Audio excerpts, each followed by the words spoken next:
So today we're going to talk a little bit about budget. Does everyone here technically have a budget set up at this time? Yes? No? Maybe? Somewhat? Okay. So here's what it comes to budgets, right? This is technically like the foundation for everyone's financial success. If you don't have a budget set up for yourselves, how do you know if you're actually doing well with your finances? Right? You could have some unnecessary spending. You could be spending more on certain items that you necessarily don't have to. And you don't have to wait till you have that job to set up your budget, right? Every one of you receives money at this time, whether it's through school aid, financial aid, scholarships, grants, parents, loans, you name it. I'm sure you're getting money somehow to survive. So with that money that you receive, you should have that budget set up to make sure that you can get through your semesters as comfortably as possible, right? This should be kind of that background for you guys, because what's most important for each one of you guys at this time? I hope you're all say school. School, right? School is way important at this point in time, right? You need to be focusing on school. This should be that secondary piece to make sure that you guys get through school as comfortably as possible and you can focus on school. You should never have to worry about, am I going to be able to pay that bill? Am I going to be able to eat, right? That should already just be set up in that budget so that you can just continually live. So for those that have that budget, how often are you looking at your budget? This is just food for thought, right? Every week? Twice a week. Twice a week, okay. Every day. Every day? That's okay too. This is what I want to tell you guys about budgets, right? Not one of your budgets is going to be set up the same. Everybody's priorities are going to be different. Everybody's income is going to be different, as well as their expenses. So every budget's going to be specific to you and you alone. How you go about it, how you look at it, is going to be your decision, but you should be looking at this budget somewhat regularly to make sure that you're following it. Because the sooner you can figure out, I didn't follow that budget, or this expense changed, now I got to make that adjustment to my budget, it's only going to help you get those adjustments made as quickly as possible. Okay. It's in read mode, so you're gonna have to scroll down. We'll do that. Okay. So again, budgeting, it's just maximizing your dollars, right? That's what's gonna help you out. So again, you're talking about revealing waste. That is like item one to anyone's budget, right? What could you potentially be wasting money on at this time in your lives? Food. Eating out. To an extent, food, right? So this is where you get into those needs versus wants. So every one of you should know what a true need is in your budget to what a want is, right? So food is a need. However, is eating out the need or a want? Yes. It's a want, right? To each their own how they set up their budget. So if you want to eat out every day for lunch, as long as that's within your budget, go right ahead.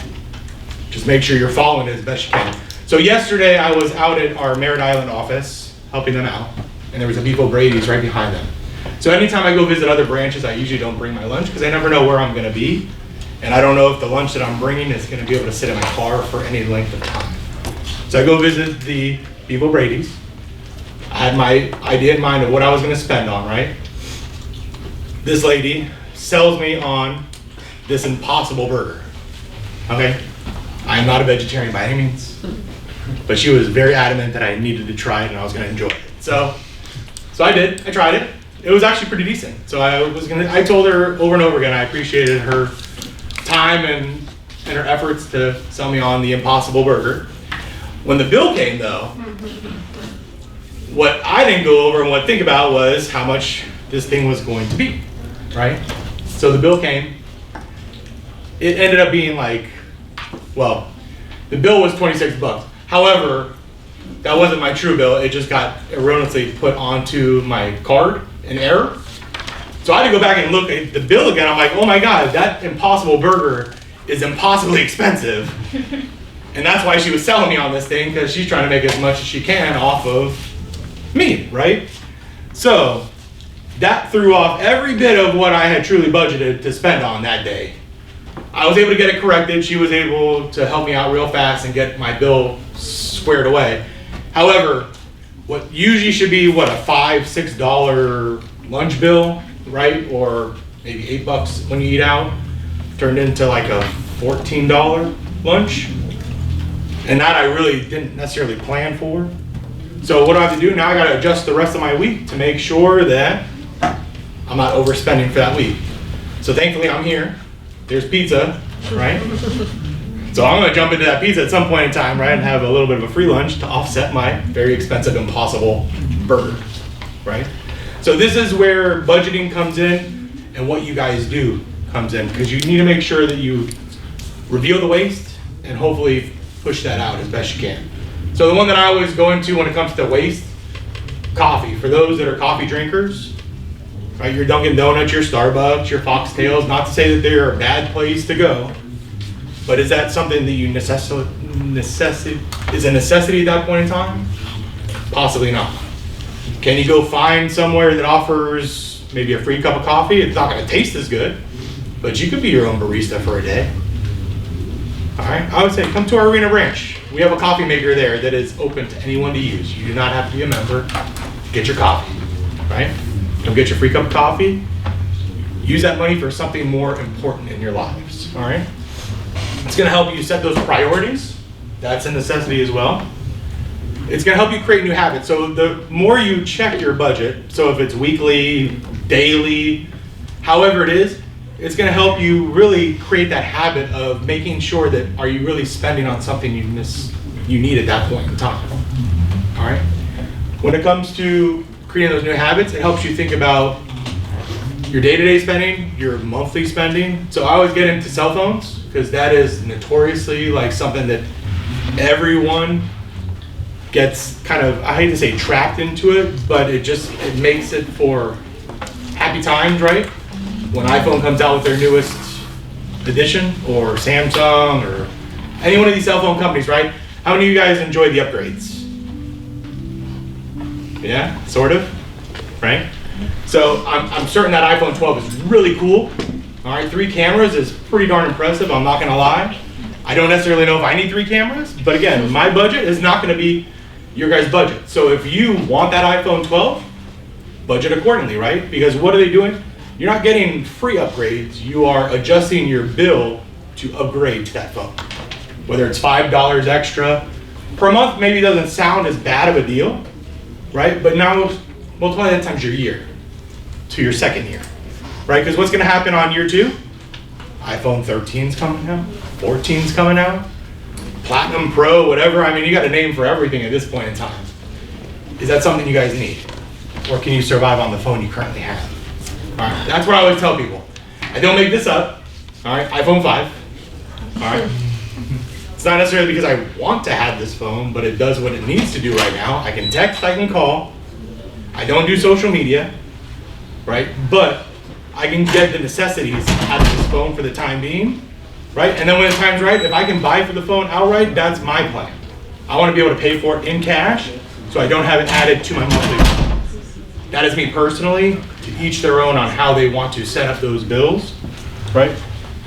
This budget is going to help you reduce stress, okay? It might not be stressful at this moment because maybe you have a little bit of excess cash, depending on what you're receiving at this time. But the more you prepare now with your budget and how you finance, later in life, that's when the stresses truly take place, right? When you graduate from school and you start having to pay your own bills and pay your own way through your income, it's very eye-opening when you go entry level to a job, but your expenses, your rent, everything stays as is. That's the stuff it's best to prepare for now and just get ready for. All right, definitely make yourself a little bit of flexibleness to your budget. So every budget that I always set up, there was always, and it used to drive my parents crazy, but an entertainment budget. My entertainment budget was whatever I wanted to do with it, right? Could be going to the bar, could be getting a drink, could be going to a movie, you name it. You set it up however you want, but the flexibility gives you a little bit of wiggle room to enjoy yourself as well, right? If you set yourself to a very rigid budget and you don't give yourself any kind of leeway to have some fun, what's gonna happen? That stress that we were trying to help you reduce by setting up this budget, it's gonna turn into a more stressful situation for you. Because now you're trying to follow this by the penny, and it gets a little bit more annoying to you, where you might not even want to have that budget set up any longer. All right. Obviously, we want to help you succeed, right? So you can automate any bit of what you want, depending on who you use financially at this point in time. You can set up for automatic payments through the companies that you are currently paying.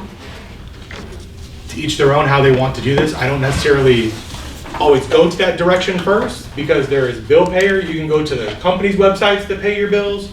You can use your bill payer through your financial institution, which you control when that money is leaving your account. Automatic payments usually are dictated by the day it's due. So if you are not prepared for that at that time, you might have not enough funds. I don't know, have any of you ever had an issue? You don't have to raise hands, but where an automatic payment tried to deduct from your account and you didn't have enough to cover it, even by a penny?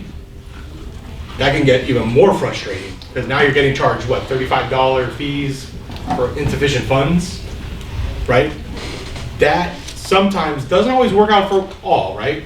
Now, if you have an exorbitant amount of money where your budget maybe has a little bit of more give than others, then the automatic payments might not be that bad of an idea for you. But for those that are kind of budgeting very closely to get to their expenses taken care of, to the income, maybe the bill payer is that better option, because, like, again, you control when you're sending that money out to those companies for payments. Other than that, like I said, just try to make it as easy for each one of yourselves as you possibly can.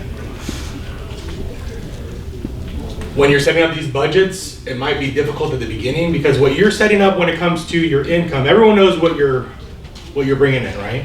You know what you're getting either at the beginning of the semester or by month, right? Most of your paychecks, if you're working, are pretty set to somewhat, other than the hours might change little by little. When it comes to your spending, though, that is going to change from day to day, from month to month. Do you want to track it by the penny on everything? Again, do you want to have that kind of a stressful life? No, you can set averages to how much you're spending when it comes to gas, when it comes to food. You can get a little bit of a average over those months and just average it out to make sure that your budget is somewhat within that range. Okay? When I go grocery shopping, my budget goes out the door. That is just a fact. All right? I don't know about you guys, but when I go into stores, I see BOGOs and I'm all about it. I must have. All right? I don't know why and what they pick, but it always seems to pick toward me. All right? Right? I might not need 2 cans of pickles, but I don't know, that second one at the BOGO price just sounds like a really good deal. I don't know, I come home, I go for 1 item, I come back with 3 bags. Drives my wife absolutely nuts. All right? So I leave the shopping to her. All right? So a little trick that she does that actually works very well, I don't set a very specific hard number to her when it comes to grocery shopping, but she knows where we need to be somewhat in line to keep us going month to month. So what she does is, she writes a list.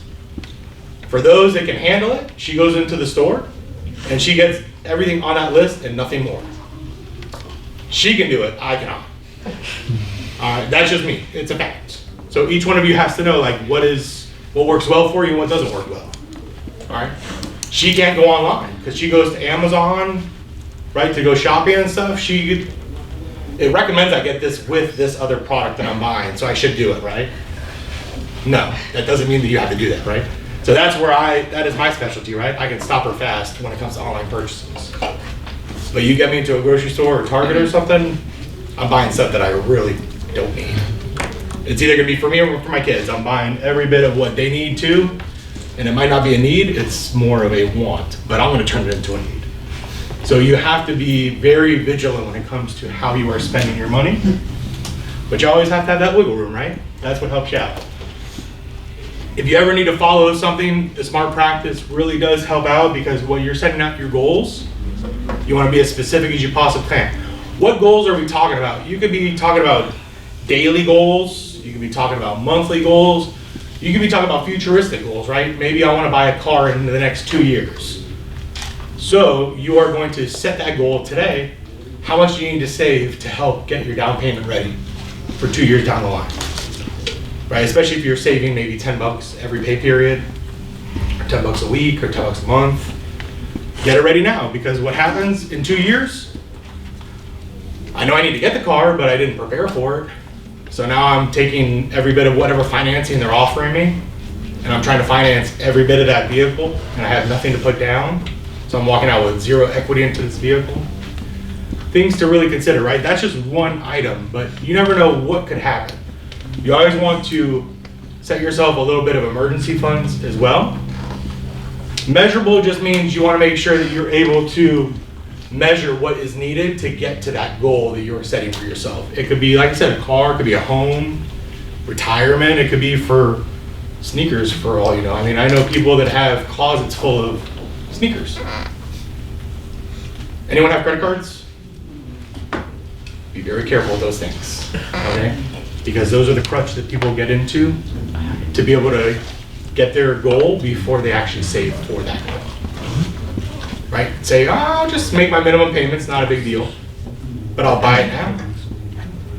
Is the question, do you need it now, or is it you want it now? Because that credit card, as much as those things are very good for emergency purposes, if it's the want, try to stop yourself and save and buy it in cash. Make sure your goals are attainable. You don't want to set yourself some unrealistic goal, right? Don't set a goal with a future idea, I'm gonna be making $100,000 coming out of school. So my goal is I'm gonna be buying this with that $100,000 income. That might not be a true fact. Just be prepared. Any goals you set it for today. What you're bringing in, what you're spending. Again, make it realistic and time bound, right? You gotta set a date for when you want this thing to actually happen. So if it's 2 years, set yourself that 2-year mark. If it's to buy a home in 10 years, get yourself prepared within that 10 years. Do your homework now so that you are prepared for that day. All right, what's the worst thing that happens? Someone comes in, they want a home loan because they're ready to buy that first house, and yet they've done absolutely no preparation for that, right? So they have no cash to put down, they have no credit established, and they want you to help them magically get a home loan prepared for them. It's not gonna happen. You gotta have that time spent beforehand getting yourself ready. And this is where this will help you get every one of those goals attained in the time that you have set for yourself. So again, these are just the goals, little ideas of what you're talking about when it comes to short-term, long-term, right? My goal in my life is a little bit different than what your goal is, because I'm more of getting into, I'm not old by any means, okay? I only graduated like a year or two ago, or more. But retirement to me is a little bit more important at this time, right? I wanna make sure that my kids are taken care of, I wanna make sure that they get through school comfortably, but I also wanna make sure that I'm not working until I'm 70 years old. That I will not do. How many of you have walked around and you see people working part-time jobs, you know, older couples? You know, every time I pass by, it just crosses my mind, is this something they have to do or want to do? Because there are some that just do it because they just want to get out of their house. They want something to do, and that's great, right? I don't want to be the other part though. I have to work to be able to survive at that point in time in my life. I want to retire, and I want to retire comfortably. I want to go travel. I want to enjoy myself before I am stuck to a couch or a chair and can't move. That's my thoughts. But again, certain things are just more of an opinion than an actual fact, but everything you set when it comes to goals is for each one of you guys individually. All right. So when it comes to savings and stuff, the longer you keep that money in the savings, obviously, the more it's going to help you out. Where and how you put into the savings is, again, by your choice, because there's so many different options nowadays. You got your savings account, your money market account, your certificates of deposit. You also have different investing, like the Robinhood and the Fidelities and every other account you could possibly get into to help you save, right? Because one thing that people don't think of is, should I start saving today or should I wait until I start working? There's no reason to wait for you to start working to save some money. You should be saving now and get yourself ready for any type of emergency that might take place. So we put together a little bit of an example for you guys just to give you a little idea of what could potentially happen if you start saving at that earlier age. So you got Ben who invested $2,000 every year. Now 12%, if you find 12%, you can find me. Because we need to talk, all right? because I might need your advice at that point in time. All right, 12% is fantastic, and I hope one day we get to that point, right? But he's investing starting at the age of 19 to the age of 26. He's investing $2,000 each year. You got Arthur who invests $2,000 every year, but he didn't start until the age of 27. And he goes all the way to the age of 65, investing that $2,000 every year. So you see how much of a shorter time Ben is investing the $2,000 each year to Arthur? I did the numbers. It's actual. It's true. So you got this set up. So Ben at the age of 65 will have a little over 2.2 million. Okay? And that's after 8 years of investing, that $2,000 each year, right? Now, Arthur, on the other hand, for doing the 39 years of the 2,000, has 1.5, right? Because remember, Arthur didn't start until he was 27. So he wasn't earning interest at that nice age of, when Ben started? 18? 19 years old, right? So he started earning interest at 19 for that 2,000 he was investing to Arthur, who didn't start until 27, right? It just makes you really start thinking of, right? If I could find the time machine, I will be going back to my early self and start kicking myself, right? Because I worked through high school, I worked through college, and I don't have much to truly show for what I earned at that point in time. Because at that point, I was spending every bit of what I made. That was a fact. I was right there waiting for that next paycheck on that biweekly pay, waiting for them to hand me my check so I could get started with spending that next set of money that I earned. But if I even put $5 aside, what could that have potentially given me at this point in my life? It's just things to think of. If you want to read more about this concept, it's called compound interest. Definitely worth Googling, because I know the first time I heard about this, I was just like, what? I don't understand. So Googling compound interest, highly recommend. This is true. I had to run the numbers myself after they sent me this presentation. I'm like, that can't be possible. I ran it. Trust me, it is true. So Just to clarify, so Ben is continuing to invest the same amount of money that he's put in after those 8 years. It continues growing. It continues earning interest because that money's already been deposited in that account. That is correct. So this is still, they're at the same age. It's just that Ben stopped putting money into it at that age of 26 or whatever. Yes. Does that make sense? Where Arthur just started later in life. And that's exactly how that compound interest works. Because Ben's money was sitting in there from 19 until he was 65 years old. The interest that you earn earns interest. Right. Which earns interest, which earns.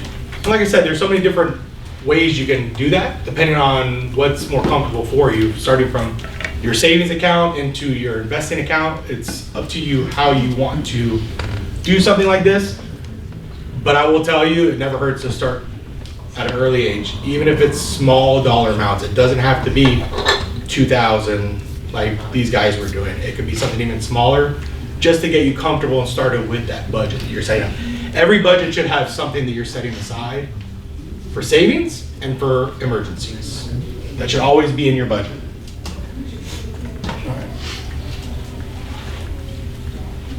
So, how do you set up that budget for those that have not set it up just yet? Determine what your income is. Everyone should know roughly what they are getting, whether it's by semester, if it's bi-monthly, bi-weekly for paychecks, you name it, you should have an idea, right? And everything that you get, whether it's by semester or not, you should be able to turn that into a monthly income. So you take your monthly income, right, and you're gonna take that, and then you're gonna add every one of your expenses. For those that have rent, utilities, those are your pretty much set in stone, at least for the time that you've set it up for, right? You might have an auto payment, you might have insurance payment. Certain things like that are pretty set, at least for the time being, right? Then you might have your credit card that might vary from month to month, so you gotta be a little bit cautious on that one. Food could vary very easily, right? I can turn a food expense from where I think it's normal, and I can add easily $100, if not more, in that month's expense by just making one visit, right? You might have clothing. Everyone's expenses, again, are gonna be completely different to another, right? Cell phone, that's another one that's pretty regular. Every one of those, you gotta sit down, and you might even, like I said, when you're checking your budget, You might add stuff, you might remove things. It's gonna be an ever so changing document. It's not something that's gonna sit stagnant and just, it's gonna be the same month in and month out. You have to be looking at it and adjusting it accordingly so that you can make sure that that end number after your income and expenses are deducted out come into a positive number, right? Because what happens at the end of your budget if you are negative money? We got a problem, right? Because you are spending way more than what you are bringing in. So what do you have to do? What are each one of you going to do if you have that negative number at the end of your budget? Change the budget. Change the budget. Go to your expenses. Start digging into your expenses and figure out what is it that I could potentially adjust. There are some expenses that can be adjusted, right? Without having to live on top ramen, peanut butter and jelly sandwiches every day, right? You might have to do it every once in a blue moon, but that doesn't mean that that's how you have to live forever, right? I saw at one point in time there was a presentation many, many years ago that I used to give, and one of the first ones was just get more income. Right? I couldn't figure who put that on the presentation because it wasn't me. And I just kept staring at it going, how do you tell someone to just go get more income? All right? If you can, great, but the first thing you can change immediately is expenses. Things are going to happen in your life, jobs are going to change, things are going to change regularly, right? If you have a job change and it just so happens to be lesser of an income, that first thing you should be looking at is your budget. When I'm taking a different job that's going to give me a little bit less, so let me just adjust those expenses to make sure that I am all in check. All right? I've had to do that myself in life, and it's okay that it happens. Right? So what I do, I started going through this expense I can cancel. I don't need this one right now. All right? What are those ones that you potentially pay a little bit more that you probably don't necessarily need at this point in time? It could be Hulu, Netflix. We used to say about cable. I don't think anyone even knows what cable is nowadays. And that's okay. Right? But you can make any type of those adjustments very quickly to help yourself out and lessen those expenses. Because like I said, if you get into the credit card game and you start using that as your crutch to offset that negative bottom number, right? You're gonna I'll offset it with my credit card for this month. Once you go down that path, it's very hard to get back out of it. So the sooner you can stop yourself from getting into those types of situations, it's only gonna help benefit you for the future and for today. All right. So again, tracking and categorizing your expenses.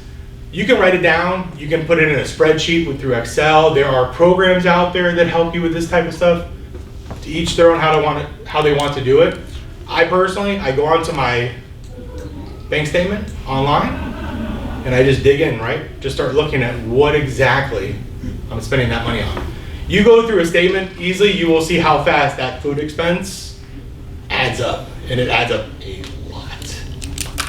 So that is item one that you can be like, yeah, if I need to adjust some expenses, maybe I'll stop eating out for this month, and let me see how that might help me out. Or eat out once a week. Something like that might make that big of a difference for you guys. Again, see what I'm talking about when it comes to these things? Cable television. Does anyone even know what cable television is nowadays? Probably not, right? But here's some busters that could either help you with the budget or hurt you with the budget, right? Because a large gift that you might receive could potentially play a big factor in how you are budgeting, right? Because you can save that money and use that in your budget to help you get through the months while you're in school so you can enjoy school as best you can. Eating out, entertainment costs, obviously you can play those as a big factor of your expenses. Renting, vacations, gym memberships. I mean, you want to talk about, I always tell people that is like the first thing when I look at someone's account to try and help them out when it comes to budgeting. If I see this on someone's account, that's like item one. Are you really using this to the benefits, right, of what you're spending? And maybe they are. But I hope you're budgeting accordingly for that gym membership or the shopping habits, right? Amazon. Right? How many times does people get charged for that Amazon Prime? Because that's what, a yearly fee? Either monthly or yearly. Monthly or yearly? The ones that the surprise ever is that yearly one, because nobody ever remembers when they're going to get charged for it. So for those that don't have that little bit of a buffer in their account, that yearly Amazon charge just could turn into now a charge plus a $35 fee for not having the funds in there at that time. Right? So your budget just got thrown far out for something you necessarily need at this point in your life. I don't know.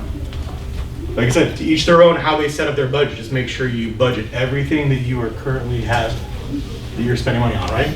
So you got your 50, 30, 20. 50% of the income that you receive should go to your needs, right? Your rents, your utilities, your insurance, the most important things that you are paying on. 30% is those wants. So again, you should always have a little bit of a buffer of the enjoyment, right? The clothes shopping, the going out, the enjoyment.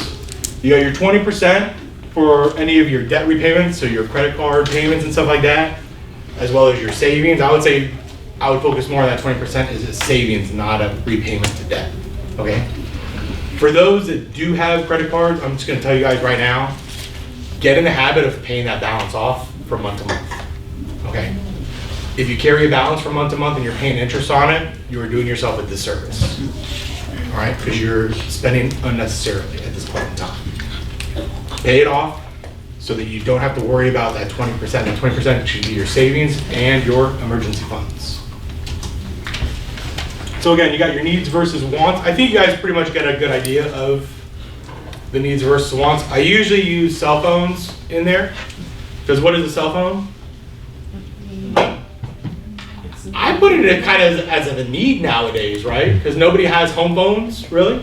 So a cell phone is a need if you want people to get in touch with you, right? But what about that iPhone 12? Is that a need or a want? I find that to be more of a want.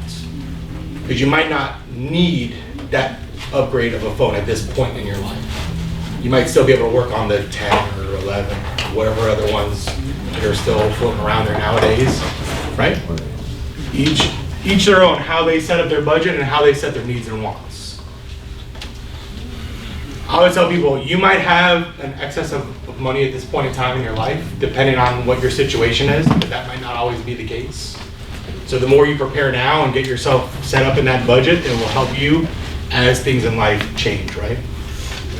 So you've got your emergency fund, that should be in that 20% piece. Your 401k, if you have a job that offers 401k, I always tell people take advantage of the 401k. Because your budget should be set up for the income you bring in after the 401k has already been removed from your payroll, right? So you should be able to do just fine and not even realize that that money is getting put into that 401k for you, especially because most companies match or they give a percentage to your 401k for what you contribute. Take advantage of that. That's just extra money that should be going into your pocket, into your retirement plan, right? Same with your savings. You always want to have that savings just in case. So again, this is that 401k match. Very important for those that are working, if the offer is there for your companies. And then you've got your toxic debt. This is the real fun stuff, right? Your credit cards can technically be considered toxic debt if you are carrying any type of balances from month to month. Same with store cards. It all goes hand in hand. Your payday loans, does anyone know what a payday loan is? You do? So you got your Amscots and those companies that will give you technically an advance to potential future income, right? Again, you want to talk about a really bad path to go down. Once you get into those types of situations, it's really hard to break out of that habit of getting that advance. So try to stay far, far away from those places as much as you can. Title loans, what that means is say you have your vehicle and you own it free and clear. So you have that title, right? There is no lender to it. You're not making any payments on it. What a title loan is you basically walk into a finance company and you say, I want to borrow against my vehicle. So what you did own free and clear and what was yours in name now becomes the finance company's, and you're making payments back to it again. So it's not always that best direction, right? So try to stay far away from those. And those rent-to-own places, not really a big fan of them, but again, I'm not here to tell people that they can't do this kind of stuff, but you just got to know what you're getting into, right? Same with credit cards. When you get into those types of things, you got to read the details, read what you're getting into, get an idea of what you are. Because just like your savings is compounding interest, what happens when you have that interest on that credit card that is going from month to month, right? Just like a store card, right? I always use this one, right? You go to the store, you get your 15% discount for using their store card. What are they hoping you might do? Not pay off that full balance that you charged from that month, right? So now you're getting charged, what are they, 23%, 24% interest on what you just carried from balance from month to month. So every bit of the discount you got up front, you just pay back in interest. So is it really worth that time? Read the details. I'm not saying that it's a bad thing, because you can get those discounts and pay it off. Now you're talking a good deal. But you have to be just setting yourself up for, I'm gonna pay that off, I have the money, let me just send it right now, right? Don't use that money for something else or add to your shopping habits. Make sure you're setting yourself up for good financial habits right from the get-go. All right. This is the one that I always tell people, anyone renting right now, apartment-wise? Okay. Does anyone think that apartment complexes will give you or speak to the credit bureaus that you're paying them on time? They don't, okay? Same with like utility companies, cell phone companies, they don't report to credit bureaus. So you're not building credit right off of some of these big bills that you're paying from month to month. When do they start reporting to the credit bureaus? When you walk away from a payment, right? So if you go from apartment complex to apartment complex and you forget to finish that final payment with your original apartment complex, they will report that you owe them money to the credit bureaus, and not in the good way. So now you're affecting your credit score, right? Make sure you're making all your bills on time, even for those credit card companies. I know I'm preaching about paying it off every month, but if you can't pay it off, at least make your minimum payment on time so that you're getting that proper reporting to the credit bureaus, all right? There is always too much credit card debt, right? Most people, I've been in there myself, I've been down this path. I've put myself in really bad spots when it comes to the credit card debt. Be very careful, because once you go down that, it's a fight to get back out of those types of situations, right? And then again, not understanding the importance of credit scores and reports, that's something that you can take time to really research and figure out, like, how does this really affect me? I always say the biggest thing when it comes to credit reports, when you guys get closer to graduation, some employers, what is the first thing they're gonna do after they do their background check? And interview you. They're pulling your credit report, right? And why do they do that? They want to see what kind of responsible person you are, right? Because they can pull your report and be like, yeah, this person has a 570 credit score. I don't know, they had a really good interview, but do we really want that person to be employed with us? I've seen many people get right there to get to that job offer, and they pull their credit report, and guess what? Thank you for your time, have a good day. It does happen. So you gotta be very careful. It is something that will follow you over and over again, right? Even if it's stuff that's not necessarily yours, because I always tell people, check your credit report annually to make sure that everything on there is accurate. Because if something is on there inaccurate, it is gonna drive your score down. That could affect you, not just with that, it could affect you with loan rates that you might need for that first time vehicle purchase you're trying to make, or that home purchase you're trying to make. It could play an effect on you for years to come. So you gotta be very vigilant when it comes to the credit report. Make sure the score is where it needs to be. You wanna walk in, if you ever were to buy a car, you wanna walk in and they're gonna say, I've got 10 different finance companies that wanna offer you these deals. You want them to fight for your business, right? You don't wanna be begging them, please give me a chance. Can you please try to make this happen? You wanna let them fight for you. That requires you to keep an eye on that credit report and just make sure that everything is accurate and your score is where it should be at that time. All right. Woo. And this guy does have some really good points when it comes to saving money and helping people pay things in cash, but there's no easy magic formula when it comes to getting out of debt. If you ever were to get in that situation, There is not a quick fix to it. You have to put in the effort and the time, right? So that is my spiel. Does anyone have any questions? You guys have remained pretty quiet throughout this process. Yeah, so I'm a business minor. I've been doing a lot about, we're doing principles of financial accounting, kind of is what I've been doing. How much does it apply to personal financing and how I plan out my budget when I'm doing stuff like that and figuring out expenses? I guess that's really a bad question, but I'm just saying, like, how much of like the more complex stuff, like, You can make a budget as complex as you want to, or you can make it as simple as you want to, right? The Yeah. more complex, the more effort you're gonna have to put into reviewing this over and over again and making sure that everything matches, right? Every time I did my budget, it was on paper and pen, right? Because I could scratch it out real fast and write the new number down and recalculate everything I needed to. As you saw, my struggles of getting this program up on the computer, my tech savviness is not 100% there. But I know there are people that can get into Excel and create a quick formula, and they can work things out so that they have like n numbers they can just plug in and go, right? So if you want to go down that route, go right ahead. There are apps that will do that for you as well that are set up at this point in time. It's more of your choice on how you want to have that budget created and how much you want to be looking at this regularly. thank you, very helpful. Of course, yeah. I have two separate credit cards and they both give me a different FICO score. How does that work? When it comes to credit reporting and stuff, it's a tough one, right? Because there's many versions of a credit report. It all depends on what version they're pulling. So hopefully it wasn't too far off. But one might be heavily weighted more on credit card scoring. One might have a full credit report, right? So one might look at your entire credit portfolio, where the credit card company might say, I just want his credit card number for the score. So it will give you a little bit of a difference. Same with Credit Karma, you're gonna have a different score. Your Equifax, Experian, TransUnion, they all come back with different scoring models, right?